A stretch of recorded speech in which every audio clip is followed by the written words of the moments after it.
Well, let's speak now to Joe Bennett, Lindsay and Craig's son. Joe, it's good to speak with you again. How are your parents? Can you tell me, because the last time we spoke, you had spoken to them and they had just been separated from the prison that they were staying in together. Yeah, I mean, we've spoken to them 3 weeks ago, so we haven't had an update since then. But they're in two of the harshest prisons in Iran, separated from each other.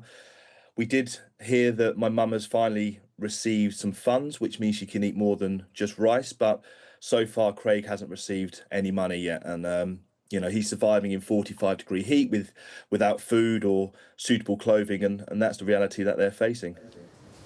And Craig's been moved now to Eban Prison, hasn't he? Which many people will recognise the name of, renowned as one of the harshest prisons, if not the harshest in Iran. Yeah, absolutely. I mean, the sort of from cases and reports that you hear, you're absolutely spot on with that. And I think this is why it's crucial now more than ever, because it's been 99 days since they've both had a consular visit. These visits are vital to them. They're the only chance for someone independent to check on their welfare, give them a slice of normality. And without them, we as a family simply don't know if they're safe. How did you find out that Craig was being moved to Eban? Did they get in touch with you? I mean, because as I said last time we spoke, he wasn't there, was he?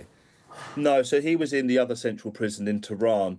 The communication that we have always filters through from the Foreign Office. They are in communication with the Iranian MFA.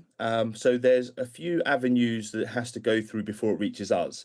But we found this out last week. It heightened our concerns because, as I say, the reports are damning, and it's multiple people to a cell, overcrowding, and that's for both my mum and Craig. But yeah, we're seriously worried for Craig and my mum's welfare, but Craig more so at the moment. Absolutely. Talk to us about this lack of consular access then. Have you been given an explanation as to why they're not able to see British diplomats?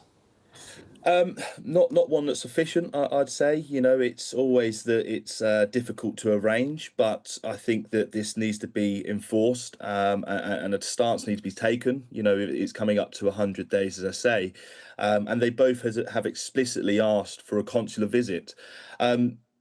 It gives them, as I say, the reassurance, but also they can be given stuff like clothes, like welfare packs, reading material, just to make their days a little bit easier.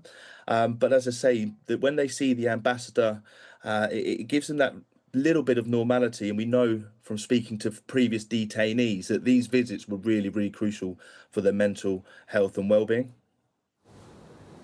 Joe, just remind our viewers what happened to Craig and Lindsay. I mean, they're on this journey across the world on this bike, and what are they accused of doing while in Iran? Yeah, so they were travelling through Iran. They were passing through for 4 days. As I say, took all of the means necessary to do that as safely as possible. And while sort of in between Kerman and the Pakistani border, they were detained and are now being accused of espionage. Something that we as a family, and obviously they, deny very heavily. And they are experienced travellers, but we're getting to the point now that it's been 8 months since the detention. We're sort of not too sure as to what the next steps are, and that's worrying for us. But I can't believe it must be very, very hard and strenuous for them both. As I say, they were just travelling to Australia on bikes, supposed to be the trip of a lifetime, and it very quickly turned into something of a nightmare. You've alluded to it there, Joe, but I don't suppose the Iranian authorities are giving you any sense as to when the process, if there is to be a process of them facing trial or whatever it's going to be, will begin. Yeah, we haven't got any dates. I mean, what we're sort of reading into it is the fact that they've been transferred from Kerman to Tehran. You'd like to think that that is an indication that potentially it's leading to that, but we haven't been given any timescales, or when that potentially might happen, where that might happen, or how it will happen, if they'll be together or if it'll be separate trials. So we're still very much in the dark with that kind of information. Which I think is really important that we get the ambassador to visit them so that we can try and get a little bit more clarity as to what the next steps are here. Tell us a bit about your parents then. What are they like?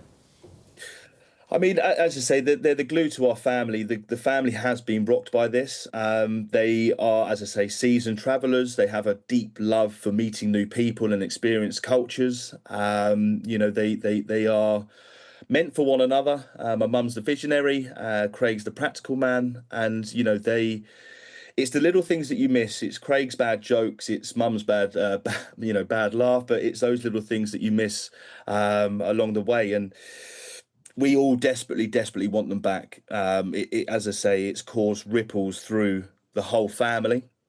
And we're honest, yeah, we're praying and fighting every day to make sure that they are home as soon as possible. Oh, the message is clear, and obviously you're speaking with the Foreign Office as often as you can. What's the last contact you had with them? What's the last contact you had with your parents as well? So the last contact we had with the Foreign Office was on Friday. We tried to get a bit of an update as to when the next consular visit may happen. There is something potentially booked in for early next week, but again, there's been nothing confirmed, so we can't really put too much on that. And the last time that I spoke to my mum was 3 weeks ago, and that would be the same with Craig and his family.